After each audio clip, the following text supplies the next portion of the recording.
Assalamualaikum warahmatullahi wabarakatuh. Kami dari kelompok 6 akan memaparkan video praktikum sistem informasi akuntansi.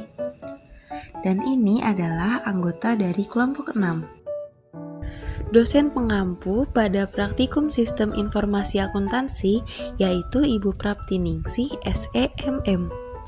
Yang akan dibahas pada video ini adalah retur barang konsinyasi. Berikut adalah diagram konteks dari retur barang konsinyasi. Nah, berikut adalah diagram level 0 dari retur barang konsinyasi. Diagram level 1 dari retur barang konsinyasi. Dan yang terakhir ada flowchart dari retur barang konsinyasi. Berikut ini adalah bagian-bagian atau divisi di perusahaan Jim & Clean.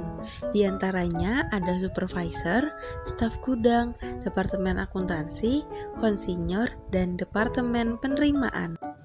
Staf gudang membuat memo kredit dalam 2 tembusan. Kemudian, memo kredit tersebut akan diteruskan ke supervisor untuk disahkan. Staf gudang menyerahkan memo kredit kepada supervisor untuk disahkan. Setelah itu, supervisor menerima memo kredit tersebut dan mengesahkan memo kredit. Memo kredit pertama diteruskan ke departemen penerimaan.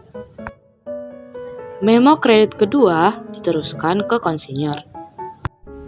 Departemen penerimaan akan menerima memo kredit pertama dari supervisor dan kemudian akan disimpan. Departemen penerimaan akan menerima memo kredit yang kedua dari konsinyur untuk dicetak dan dicocokkan dengan memo kredit yang pertama. Kemudian, memo kredit akan diotorisasikan. Selanjutnya, memo kredit pertama akan diarsipkan sesuai dengan tanggal. Di lain sisi, memo kredit kedua akan diteruskan ke staf gudang. Departemen akuntansi menerima pendapatan sewa tempat dari konsinyur. Selanjutnya akan diupdate ke buku besar pendapatan sewa. Kemudian staf gudang menerima memo kredit 2 dari departemen penerimaan dan memo kredit kedua diarsip sesuai dengan tanggal. Staf gudang menyerahkan barang retur ke pihak konsinyur. Proses retur konsinyasi selesai. Sistem pengendalian internal. Lingkungan pengendalian. Pada siklus pendapatan retur barang konsinyasi, yaitu dengan cara membuat beberapa bagian atau departemen, sehingga tidak adanya percampuran kegiatan yang dapat disalahgunakan sebagai suatu keuntungan bagi pihak tertentu. Penilaian resiko. Jika terjadi sebuah resiko pada karyawan, perusahaan harus bisa memberikan suatu pencegahan atau pertolongan yang dapat membantu karyawan. Pengawasan.